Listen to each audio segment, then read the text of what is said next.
আমার নবীজি সাল্লাল্লাহু আলাইহি ওয়াসাল্লাম ছিলেন রাষ্ট্রপ্রধান। নবীজি রাষ্ট্র পরিচালনা করতেন। একজন রাষ্ট্রপ্রধান যদি চিন্তা করেন আমার নবীজি যেমনি ভাবে রাষ্ট্র পরিচালনা করছে, একজন রাষ্ট্রপ্রধান হিসেবে আমি আমার নবীকে অনুসরণ করব। আল্লাহর কসম, ওই রাষ্ট্রপ্রধান হবেন পৃথিবীর শ্রেষ্ঠ রাষ্ট্রপ্রধান। কেন? সে নবীজিরে অনুসরণ করছে। মোট কথা, আমার নবীজিকে যেই অনুসরণ করবে, আমার নবী হচ্ছেন শ্রেষ্ঠ। নবীকে যে অনুসরণ করবেন সেও হবেন শ্রেষ্ঠ। কারণ আমাদের মধ্যে কিছু কিছু মানুষ আছে অন্তর একবারে পাথরের মতো, ঠিক না? বাচ্চারা কাছেই যেতে পারে না, ধমকের ঠেলা। এমনও বাচ্চা আছে মুরব্বীদেরকে বাঘের মতো ডরায়, এরকম আসেনি? তো এটা কি উচিত? আজকের আলোচনা শুনলে আমরা বুঝতে পারবো ছোটদের সাথে আমরা কিভাবে আচরণ করব, আমাদের কিভাবে আচরণ করা উচিত।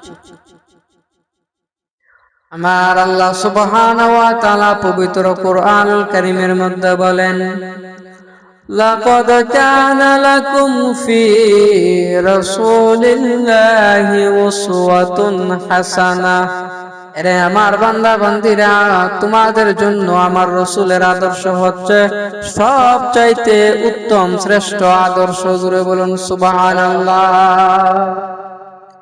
তাইলে আমাদের জন্য সবচাইতে উত্তম জীবন ব্যবস্থা, উত্তম আদর্শ হচ্ছে আমাদের নবীজি। কথা বলেন ঠিক না বেটি? এই কথার মানে কি? ধরেন আমি ব্যবসা করব, নবীকে অনুসরণ করলে আমি হবো একজন উত্তম ব্যবসায়ী। কথা বলেন ঠিক না বেটি? আমার নবীজি পশু পাখি পালন করেছে, নবী করছেনি? এই কাজ নবীজি করছে। এখন একজন কৃষক যদি চিন্তা করে আমার নবীজি কিভাবে পশু পাখি লালন করছে, আমার নবীজি যেমনি ভাবে পশু পাখি লালন করছে, আমি ঠিক তেমনি ভাবে নবীকে অনুসরণ করে লালন পালন করব। আল্লাহর কসম, ওই ব্যক্তি হবেন একজন শ্রেষ্ঠ পশু পালনকারী, যদি কারে অনুসরণ করে? নবীজিরে অনুসরণ করে। আমার নবীজি সাল্লাল্লাহু আলাইহি ওয়াসাল্লাম ছিলেন রাষ্ট্রপ্রধান। নবীজি রাষ্ট্র পরিচালনা করতেন। একজন রাষ্ট্রপ্রধান যদি চিন্তা করেন আমার নবীজি যেমনি ভাবে রাষ্ট্র পরিচালনা করছে, একজন রাষ্ট্রপ্রধান হিসেবে আমি আমার নবীকে অনুসরণ করব। আল্লাহর কসম, ওই রাষ্ট্রপ্রধান হবেন পৃথিবীর শ্রেষ্ঠ রাষ্ট্রপ্রধান। কেন? সে নবীজিরে অনুসরণ করছে। মোট কথা, আমার নবীজিকে যেই অনুসরণ করবে, আমার নবী হচ্ছেন শ্রেষ্ঠ। নবীকে যে অনুসরণ করবেন সেও হবেন শ্রেষ্ঠ। তো আমার নবীজির জীবনী পড়লে দেখা যায় আমার নবীজির জীবন আদর্শে বড়দের জন্য যেমন আদর্শ রয়েছে, ছোটদের সাথে আমরা কিভাবে আচরণ করব, এই আদর্শ আমার নবীর চরিত্রের মধ্যে আছে। কিরকম? আমার নবীজি সাল্লাল্লাহু আলাইহি ওয়াসাল্লামের এক সাহাবী ছিল, নাম হচ্ছে খালিদ বিন সাইদ রাদিয়াল্লাহু তাআলা আনহু। নাম হচ্ছে খালিদ। এই খালিদ নামে মানুষ আমাদের এলাকায় আছে না? আছে। খালিদ বিন সাইদ রাদিয়াল্লাহু তাআলা আনহু। আমার নবীজি সাল্লাল্লাহু আলাইহি ওয়াসাল্লাম বেশিরভাগ সময় থাকতেন মসজিদে নববীতে। কোন জায়গায় থাকতো?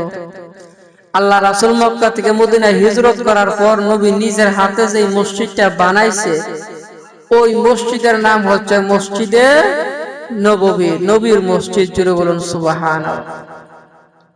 রাসূল এই মসজিদের মধ্যে বেশিরভাগ সময় থাকতেন। সাহাবীরাও আল্লাহ রাসূলের কাছে যাইতে গেলে ওই মসজিদের কাছেই যাইত। তো নবীর সাহাবী হযরত খালিদ বিন সাইদ রাদিয়াল্লাহু তাআলা আনহু আল্লাহর নবীর কাছে যাইবেন, রওনা দিতেছে। এমন সময় ওনার একটা ছোট্ট কন্যা ছিল। ওনার কি ছিল? ছোট্ট একটা কন্যা। মা বাপ যখন কোথাও বাহির হয়, অনেক সময় ছেলে মেয়েরাও বাইনা ধরে সাথে যাওয়ার জন্য, ধরেনি? তো এই মেয়েটা বলতেছে, আপা আপনি নবীর কাছে যাইতেছেন, আমিও যাবো নবীর কাছে। তো খালিদ বিন সাইদ রাদিয়াল্লাহু তাআলা চিন্তা করলেন, আমি তো বড় মানুষ, নবীর কাছে আমার দরকার আছে, এই জন্য আমি যাইতেছি। তুমি বাচ্চা মানুষ, তুমি গিয়ে কি করবা? তুমি বাড়িতে আর মেয়ে কি আর এই কথা বুঝে? ছোট্ট শিশু। ওই মেয়েটা কান্না শুরু করে দিছে, বলতেছে গো আমার আব্বা, আপনি নবীর কাছে যাইতেছেন, আমিও নবীর কাছে যাইব। মেয়েটা বলতেছে কি যে আপনিও নবীর কাছে যাইতেছেন, আমিও নবীজির কাছে যাব। যখন কান্না শুরু করে দিছে, এখন আর বাপে কি করব, না নিয়ে পারবো। আচ্ছা ঠিক আছে, এত সুন্দর একটা লাল জামা পরাইয়া নবীর কাছে বাপজি যাইতেছে। তো নবীর কাছে যে শিশু নিয়ে যাইতেছে, এখন দেখেন আমার নবীজি কি করে। আমার নবী যখন দেখছে উনার সাহাবী হযরত খালিদ বিন সাইদ রাদিয়াল্লাহু তাআলা আনহু সাথে উনার কন্যা নিয়ে আসছে, সুন্দর একটা জামা গায়ে দেওয়া, তো নবীজি সর্বপ্রথম মুস্কি একটা হাসি দিয়ে বলতেছে মাশাআল্লাহ, কত সুন্দর জামা, জোরে বলুন সুবহানাল্লাহ। তো বাচ্চাটা খুশি হইবনি। নবী যখন মুস্কি হাসি দিছে, বাচ্চাটাও হাসি দিছে, হাসি দিয়া নবীর কোলে চলে আসছে। তো নবী যখন কোলে নিছে, আল্লাহ রাসূলের কাঁধের মধ্যে ছিল মুহরে নবুয়াত, ডিম্বাকৃতির একটা চিহ্ন ছিল, যে চিহ্নটা প্রমাণ করে তিনি হচ্ছেন আখিরি নবী। জোরে বলুন সুবহানাল্লাহ। এটা কাঁধের মধ্যে ছিল একটা গোশতের টুকরা, ডিমের মতো, ডিমের আকৃতির। ওই মেয়েটাকে যখন আল্লাহ রাসূল কোলে নিছে, কিতাবের মধ্যে আসছে ওই মেয়েটা রাসূলের সেই গোশতের মধ্যে এইভাবে টানতেছে। বাচ্চাদের কাজ অতীতে কোলের মধ্যে লইলে চুলো টানে, ঘাড়ের গোশতে টানে, টানে না? তো ওই বাচ্চাটাও টানতেছে। আবার রসুলের জামা দিয়া ভিতরে হাতও ঢুকাইতেছে, ছোট ছোট হাত জামার ভিতর দিয়ে তো টাস করে চলে যায়। এখন বাপে তো এই দৃশ্য দেখতেছে। কিতাবের মধ্যে আসছে হযরত খালিদ বিন সাইদ রাদিয়াল্লাহু তাআলা আনহু যখন দেখলেন আল্লাহর নবী বড় আদর করে ওনার কন্যাটারে কোলে নিছে, কিন্তু কন্যা কোলে গিয়ে দুষ্টামি শুরু করিয়া দিছে। নবীর কাঁধে মুহরে নবুয়তের মধ্যে হাতাহাতি করতেছে, নবীর জামার ভিতরে হাত দিতেছে। উনি এই দৃশ্য দেখে সহ্য করতে না পেরে মারছে একটা দমক। কি মারছে? একটা দমক মারছে, যাতে এগুলা না করে। নবীজি কি করে শুনেন, আমার নবীজি সাল্লাল্লাহু আলাইহি ওয়াসাল্লাম তখন খালিদ বিন সাইদ রাদিয়াল্লাহু তাআলা আনহুকে বলেন, আরে খালিদ, তোমার মেয়ে খেলা করতেছে, তুমি তোমার মেয়ের আনন্দ নষ্ট করিও না।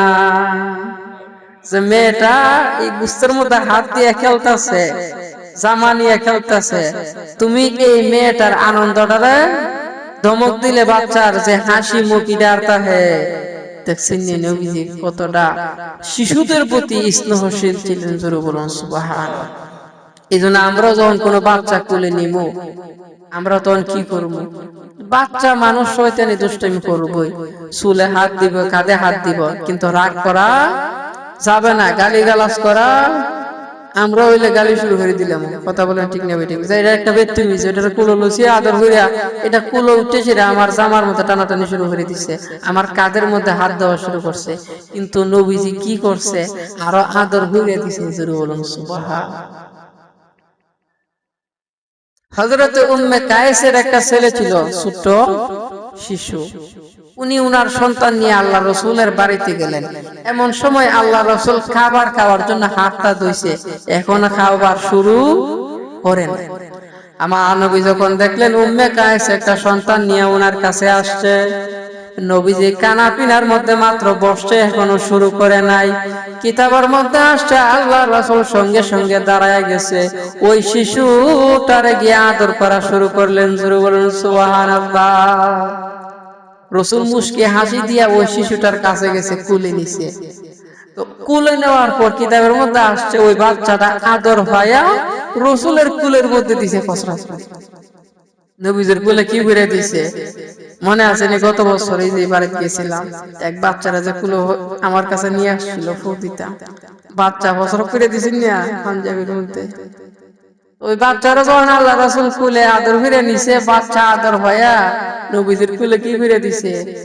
কিন্তু কিতাবের মধ্যে আসছে আল্লাহ রাসূল চেহারা মুবারক পরিবর্তন হন না, নবীজি রাগ করেন না। নবী বলেন শিশুরা হচ্ছে পবিত্র। শিশুরা কি পবিত্র?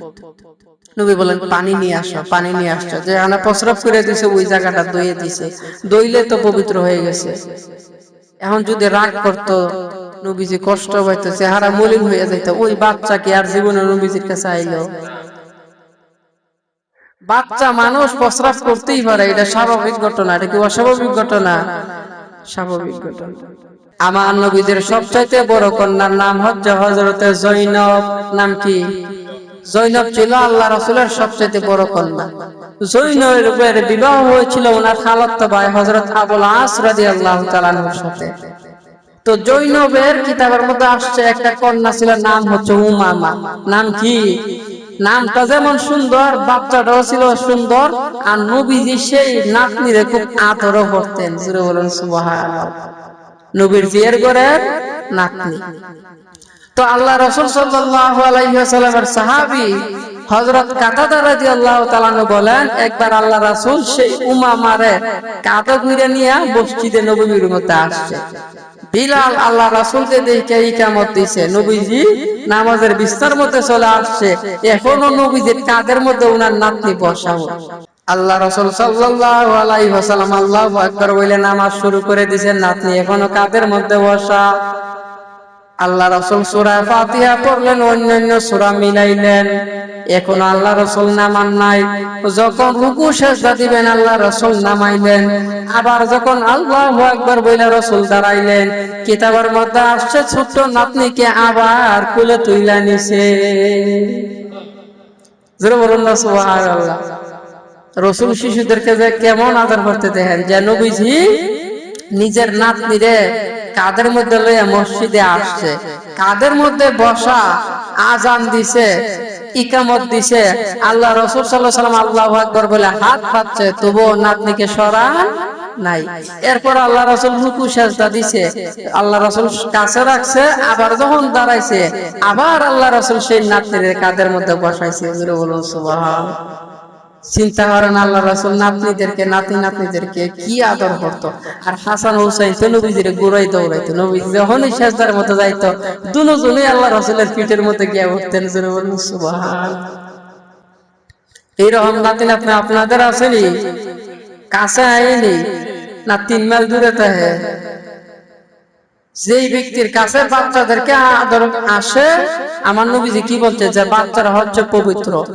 যেই ব্যক্তির কাছে বাচ্চারা আসে এতে প্রমাণ হয় ওই ব্যক্তির অন্তরটাও পবিত্র। কিন্তু যেই ব্যক্তি থেকে বাচ্চারা দূরে থাকে, বাচ্চারা হচ্ছে পবিত্র। যেহেতু বাচ্চারা আপনার কাছ থেকে দূরে থাকে, আপনি বুঝছেন না আপনার ভিতরটা বেশি একটা ভালো না, পবিত্র না। যদি পবিত্র হইতো বাচ্চারা আপনার আমার কাছ থেকে দূরে থাকতো না। দেখেন আল্লাহ রাসূল যখন কোথাও যাইতেন, আল্লাহ রাসূল উট দিয়া রওনা হইতেন। যখন নবীজি উট নিয়ে আবার বাড়িতে চলে আসতেন, আল্লাহ রাসূল সাল্লাল্লাহু আলাইহি ওয়াসাল্লামের আশেপাশে যত বাচ্চা ছিল তারা আল্লাহ রাসূলের উটের কাছে দৌড়ে চলে যাইতেন। জোরে বলুন সুবহানাল্লাহ। নবীজি কি করতো দেখেন, রাসূল সাল্লাল্লাহু আলাইহি ওয়াসাল্লাম কষ্ট কইরা সবর কইরা বাড়িতে আসতে, নবীজি ক্লান্ত না। কিন্তু বাচ্চারা যখন কাছে আসতো নবীজির ক্লান্তি আর থাকতো।